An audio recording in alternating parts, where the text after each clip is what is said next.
The night Sloane Mercer destroyed her own rules, she wore black, not for mourning, for war.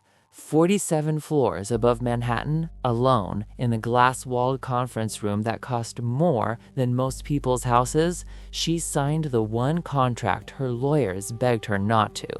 $8 billion, 147 pages, a single name that made her hand hesitate over the signature line for the first time in 30 years. Evan Calder. The man she had spent 5 years erasing from her life was about to become her CEO. If you're here for boardroom politics and surface tension, leave now. This isn't that story. This is about what happens when power meets the one person who knows exactly where you're vulnerable, when silence becomes the most expensive thing you own, when the choice is between control and truth, and you're about to learn they were never the same thing. Subscribe if you want to see how this ends, because it ends badly for someone. Part 1. The Signature. Sloane Mercer stood at the window, watching her reflection fracture across the skyline. At 51, she looked like what she was, the most disciplined mind on Wall Street. Silver streaked through her dark hair like threads of steel. Her posture was perfect, her expression unreadable. The Mercer Group logo glowed behind her. $16 billion in assets under management, 0 scandals, 32 consecutive profitable quarters. She had built this empire from a mid-tier hedge fund to something that moved markets when she breathed. No leaks, no affairs, no visible weaknesses, until tonight. The door opened without a knock. He didn't rush. Evan Calder never rushed anymore. He walked in like someone who had learned patience the hard way, shoulders squared, movements economical, eyes that missed nothing. At 38, he wore his wealth quietly. Custom suit, no flash. The kind of man who knew exactly what he was worth and didn't need confirmation. 5 years ago, he cleaned floors in this building. Now, he was the reason her board had threatened to revolt. Miss Mercer, professional, distant. You said she wanted final confirmation before the announcement. She turned slowly, measuring the space between them. 12 steps, just enough. Mr. Calder, congratulations on the acquisition. His jaw tightened, barely visible, but she saw it. You bought my company. I didn't acquire anything. There it was, the first blood drawn. She gestured to the chair across from her. Sit. He didn't. For a moment, the only sound was the city below. Ambulances, taxis, the eternal churn of money moving faster than thought. This was their pattern, always had been. Silence heavy with everything they refused to say. You're angry, she observed. I'm realistic, he corrected. You don't do sentimental reunions. No, I don't. Then why am I here? Because she needed him, because Calder Systems was built on architecture only he understood completely, because the acquisition would hemorrhage value without his credibility at the helm, and because buried under 3 decades of discipline, she wanted to see what he had become without her. She said none of this. She said, "You're the best person for the position. That's strategy, not truth." She almost smiled. Almost. They're the same thing. Not to me. That was the difference between them, carved in 5 years of separation. She dealt in outcomes. He still believed in reasons that mattered beyond quarterly reports. Evan finally sat, and she slid a folder across a cable. Thick, legal, immaculate. Your compensation package, equity vesting schedule, performance benchmarks, and the morality clause. He opened it slowly, flipping through pages of dense legalese until he reached the section she had personally drafted. She watched his expression shift, subtle, controlled, but there. No personal relationships that could compromise executive integrity, he read aloud. No conflicts of interest, no behavior that could damage public trust or shareholder confidence. He looked up. This applies retroactively. Yes, so our past doesn't exist. She sharpened and intended, legally, professionally, or otherwise. Evan closed the folder with deliberate care. You're protecting yourself. I'm protecting the company. You're protecting your mythology," he corrected, "from the truth." She didn't deny it, because the truth was uglier than either of them wanted to admit. 5 years ago, Evan Calder was a ghost. He worked the night shift, cleaning offices, emptying trash bins, mopping marble floors that reflected a city he couldn't afford to live in. During breaks, he wrote code on a laptop held together with electrical tape. He slept 4 hours a night in a studio apartment in Queens and dreamed in algorithms. He had a mind at scared venture capitalist, too unconventional, too aggressive, too far ahead of what the market understood. So he bootstrapped, lived on instant ramen and rejection letters, and the unshakable belief that he could build something that mattered. Sloane noticed him because he never looked at her like she was untouchable. He looked at her like a problem worth solving. It was 2 in the morning when she found him in the server room, sketching financial models on the back of cleaning receipts. Most people would have seen a janitor breaking protocol. She saw potential that made her pulse quicken for the first time in years. "That architecture won't scale," she said from the doorway. He looked up, startled but not embarrassed. "It will if you distribute the load correctly." "You're assuming linear growth." "I'm assuming intelligent, which is apparently rare." She should have reported him. Instead, she made him an offer. Not money, not yet. Opportunity. Access to her network, introductions to the right investors, mentorship from someone who understood what he was trying to build before the rest of the world caught up. "Why?" he asked. "Because you think like I do, and people like us don't waste talent." She followed him into a world designed to devour men like him, and for 3 years, they built something that felt like partnership. Late nights dissecting market behavior, early mornings stress testing code until it broke and then rebuilt it stronger. She pushed him, he challenged her. The power dynamic was always there. She held the capital, the connections, the institutional weight, but he held something she'd lost decades ago. Belief that the work mattered more than the optics. They never crossed certain lines, never touched beyond professional courtesy, but everyone in her circle saw what she refused to name. Sloane Mercer, the woman who ate weakness for breakfast, had a blind spot shaped like Evan Calder. And then, Calder's systems became too valuable, too visible, too dangerous to her carefully constructed armor. Regulators started asking questions about early investment structures. Competitors whispered about favoritism. Her board raised concerns about conflicts of interest, not romantic, not yet, but the kind that could unravel years of credibility if examined too closely. So she did what she always did when something threatened her empire. She cut it out. Severance package, generous equity, a non-disclosure agreement that rewrote the narrative of their relationship into something sterile and legally defensible. She told herself it was mercy, setting him free to succeed without her shadow. He called it betrayal. They hadn't spoken since. Now he sat across from her, living proof that she had been right about his potential and wrong about everything else. Calder Systems had grown into a fintech platform that processed 40 billion in transactions annually. Evan had done it without her capital, without her network, fueled by the kind of focused rage that only comes from being underestimated and then proving everyone wrong. When Mercer Group moved to acquire his company, analysts called it a power play, strategic consolidation, inevitable market forces. Only 2 people knew the truth. Sloane had structured the deal specifically to bring him back into her orbit, and Evan had accepted because he wanted to see her face when she realized control was an illusion. "You didn't have to come tonight," she said. "Legal could have handled the signatures." "Your contract requires my presence for major milestones," he replied evenly. "This qualifies." Always the contract, always the boundaries she had drawn.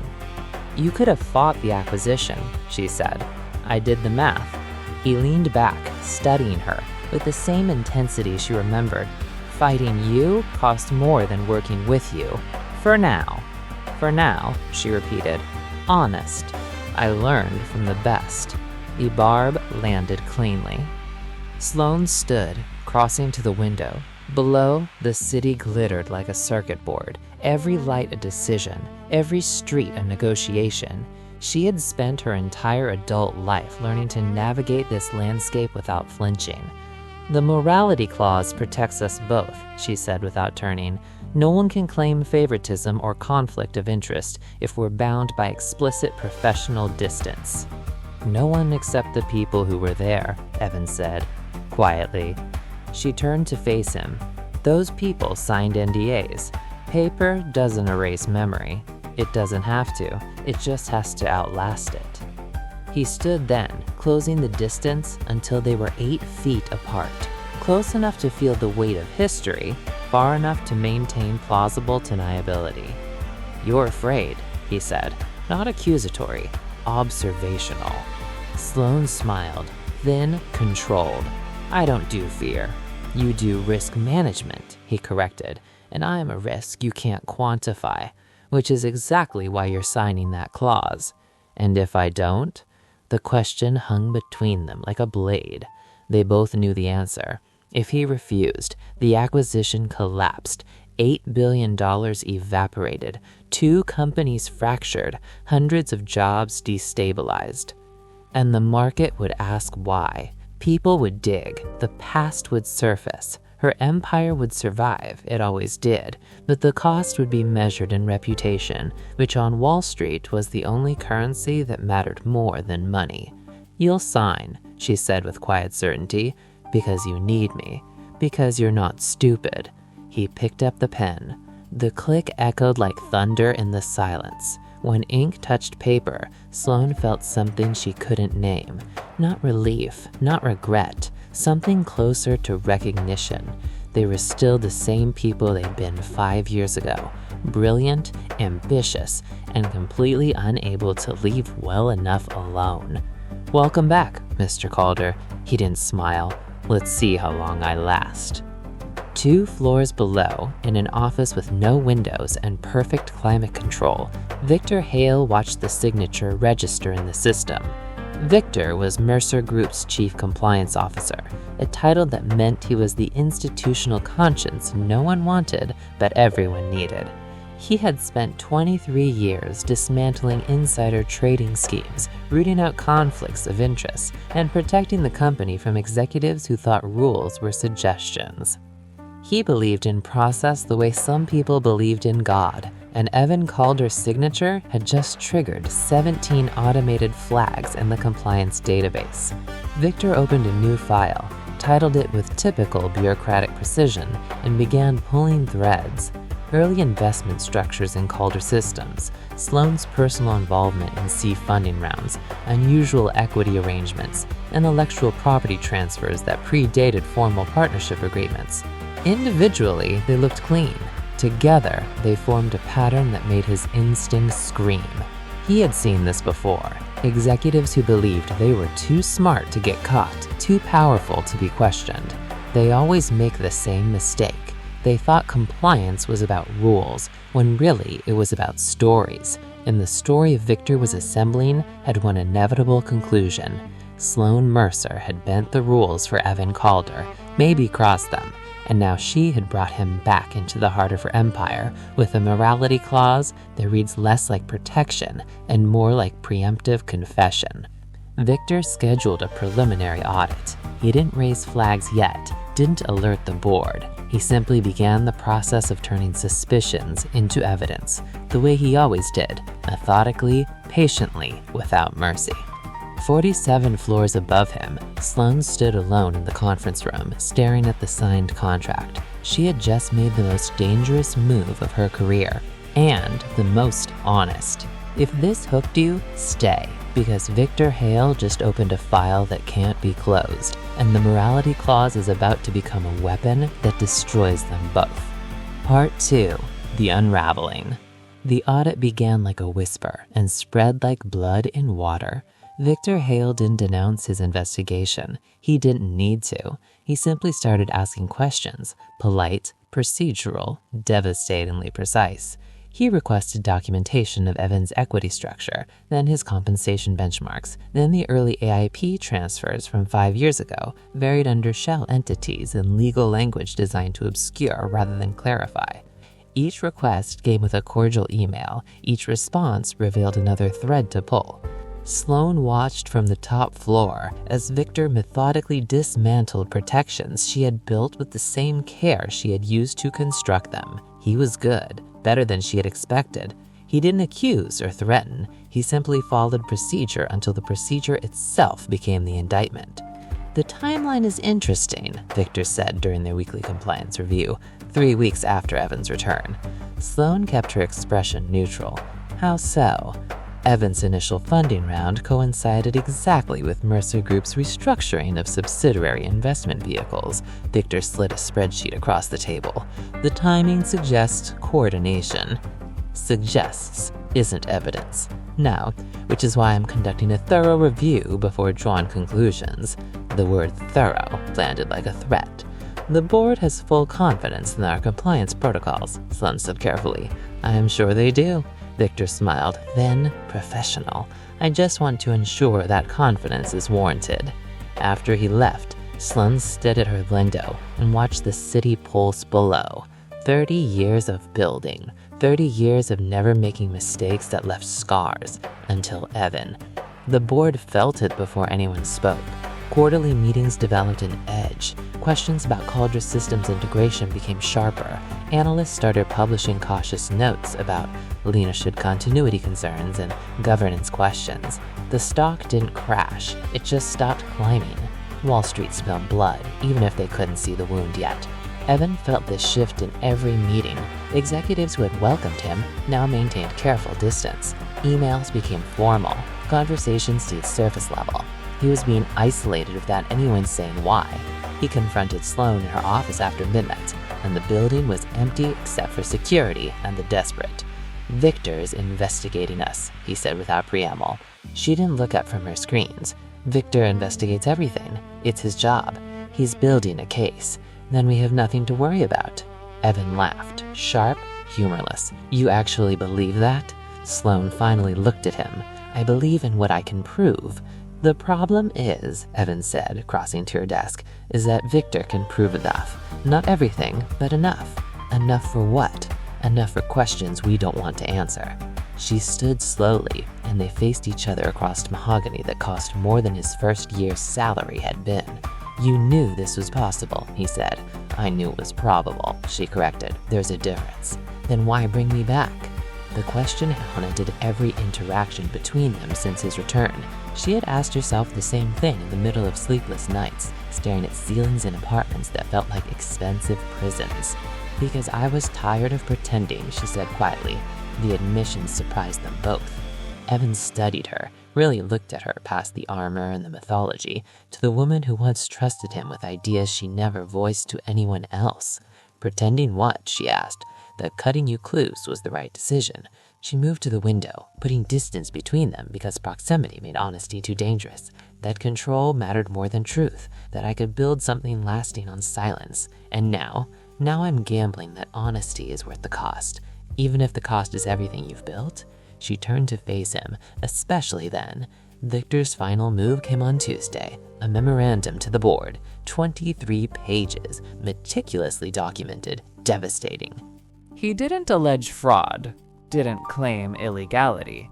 He simply laid out a pattern. Sloane Mercer had structured early deals to favor Evan Calder's intellectual property, had provided introductions that created unfair competitive advantages, had maintained a mentorship relationship that blurred the line between professional judgment and personal investment. Individually, each action was defensible. Together, they suggested the kind of conflict of interest that destroyed institutional credibility.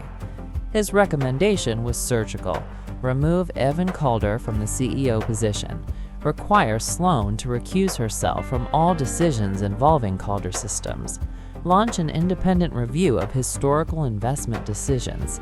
The empire would survive. Their reputations would not.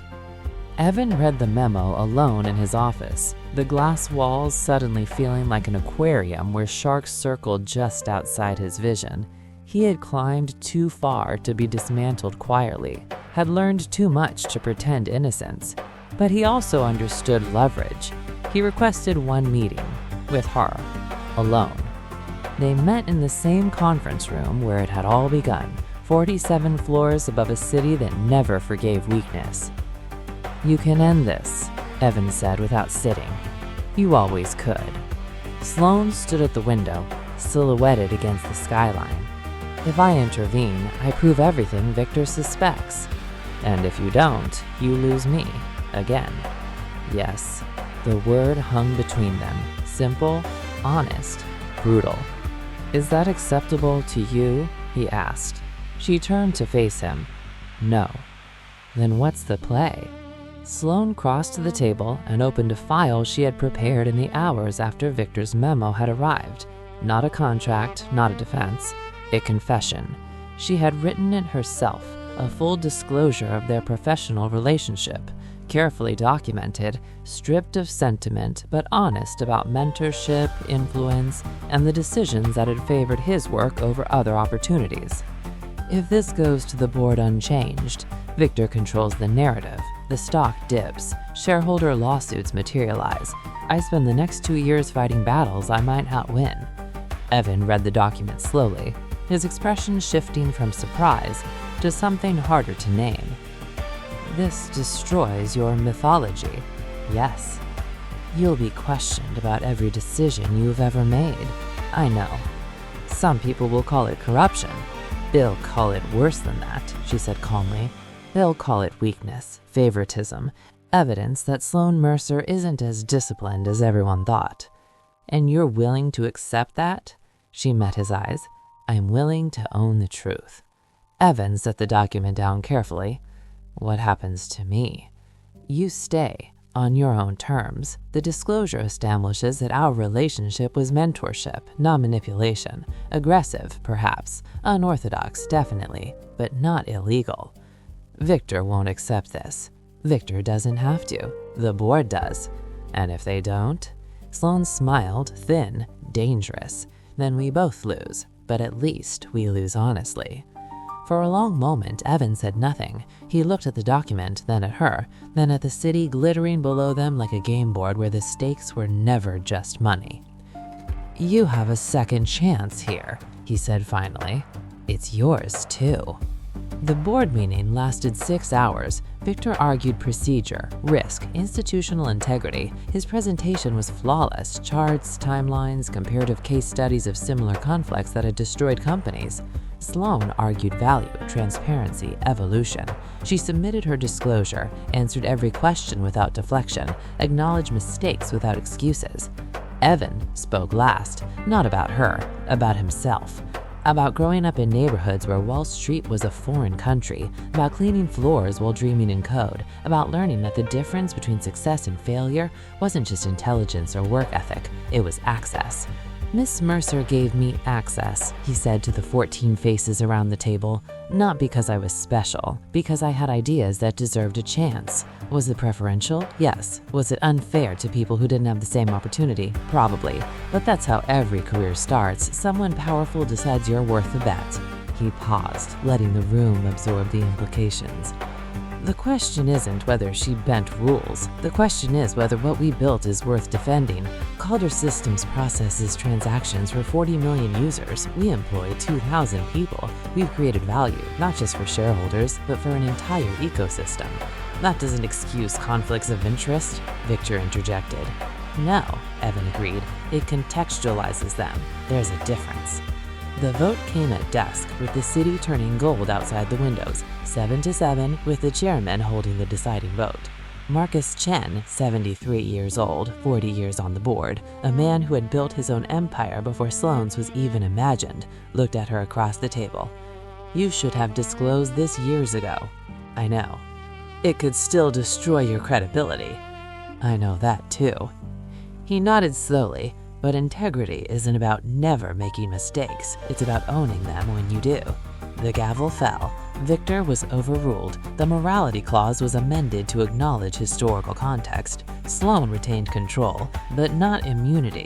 Calder Systems was officially integrated. The market adjusted. The aftermath unfolded over months. Journalists wrote cautious profiles questioning whether Sloane Mercer had lost her edge. Analysts debated whether transparency was a strategy or weakness. Competitors watched for cracks to exploit. The stock dipped 3%, then stabilized, then slowly climbed, because the truth, as it turned out, was more compelling than mythology. Sloane Mercer wasn't infallible. She was human, brilliant, flawed, capable of making choices that served vision over protocol. And in an industry drowning in polished facades, honesty became its own form of power. Victor Hale left Mercer Group 6 months later, not fired, reassigned to a consulting role that everyone understood was a face-saving exit. He had been right about the rules, but the board decided that some rules mattered less than results.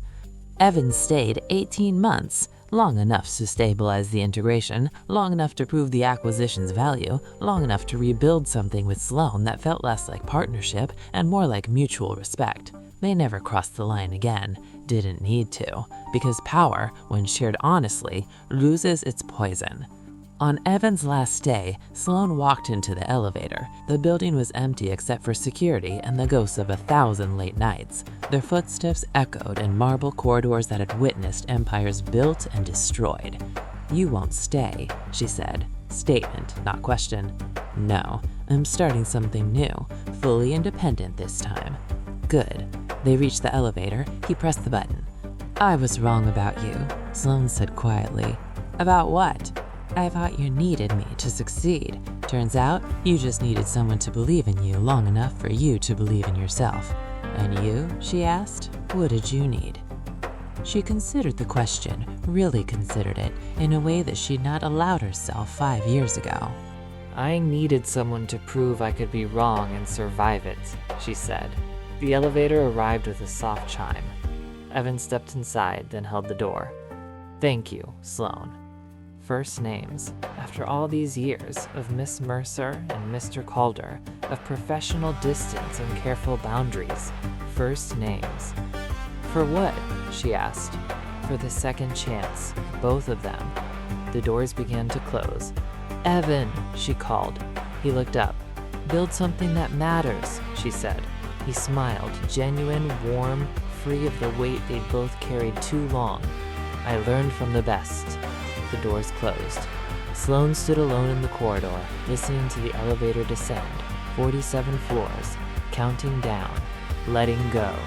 She turned back toward her office, toward the empire that was smaller now, but somehow felt more solid, more real. The city glittered outside her windows, eternal, indifferent, beautiful. She had spent 30 years building an empire on control. Maybe it was time to build the next 30 years on truth. The market opened in 6 hours, and Sloane Mercer, for the first time in decades, went home before midnight. 3 years later, the Wall Street Journal profile ran with the headline, "Sloane Mercer at 54, the strategist who learned to let go." She granted the interview on a Wednesday afternoon in the same conference room where everything had changed. The journalist, young, hungry, armed with questions designed to extract drama, asked about the acquisition of Calder Systems. "Do you regret how you handled it?" the journalist asked. Sloane considered the skyline, the same views she'd watched through victory and crisis and everything in between. "I regret the years I spent believing control was the same as strength, but the acquisition itself, the disclosure, bringing him back," she turned to face the journalist, "those were the most honest decisions I've ever made. So no, I don't regret them." "Some analysts say you lost credibility."